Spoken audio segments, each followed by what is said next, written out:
स्वागत आहे गाईस तुमचं पुण्यात आपल्या मिनी ब्लॉगमध्ये. तर आज खूप दिवसानंतर आपला मिनी ब्लॉग चालू झाला होता नाही का. लई दिवसानंतर मला चला मस्तपैकी चिक्कल तोडीत आहे ना आपण निघलो होतो थोडं फिरायला.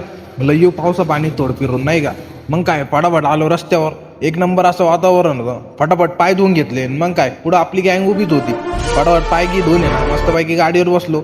गाडीवर बसून आहे ना आपण निघालो होतो एकदम खतरनाक प्लॅनला पुढं गोरक्षनाथ बाबाच्या गडला. एक नंबर असं वातावरण होतं. धुकं येईल होते. म्हणलं चला घरी बसून तरी काय नाही का. फटाफट गाडी काढली मस्त बाईकी निघलो. एक नंबर रस्ता होता टाकाटाक. फटाफट आलो गोरक्षनाथ बाबाच्या गडला. मग काय तिथून पुढं पुरी आपली गँग. मग काय विषयच नव्हता मागं पुढं. म्हणलं फटाफट दर्शन घेतलं. पहिलं बाबात दर्शन घेतलं. तिथून म्हणलं चलो. मग काय भाऊ तो ऐकतच नव्हते. भाऊ म्हणे आता डायरेक्ट आपल्याला इथूनच म्हैसमाळ काटायचं. म्हणलं हा का. मग काय म्हणलं चला म्हणलं. मग काय थोडं पुढं येत नाही अर्धाच मिनटं फक्त. लगेच भाऊ थकले. भाऊ म्हणे बास आता लईच राहिला म्हणे.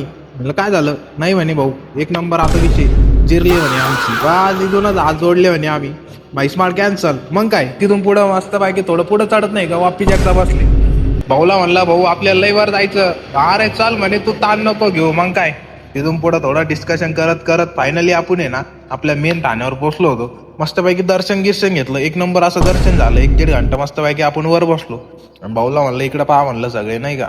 एक नंबर. मग काय सगळे पुढे चालले होते. मी मागं राहिलो होतो. आपलं थोडं काम बाकी होतं नाही का मागं. मग काय म्हणलं चला आता यांना जाऊ द्या म्हणलं पुढं. पण भाऊ थांबले होते आपल्यासाठी. तिथून पुढं काय म्हणलं आवाज देत भैया थांबा म्हणलं मला येऊ द्या. कसा बसा उतरलं. मग खाली येताना बी तिदाबाई एक नंबर असा विषय होता. आणि वातावरण बी खतरनाक होतं. मग काय मस्तपैकी दर्शन करून खाली उतरलो होतो. मग तिथून पुढे आपण निघलो होतो आपल्या घरी. भेटून नेक्स्ट ब्लॉग मध्ये. बाय.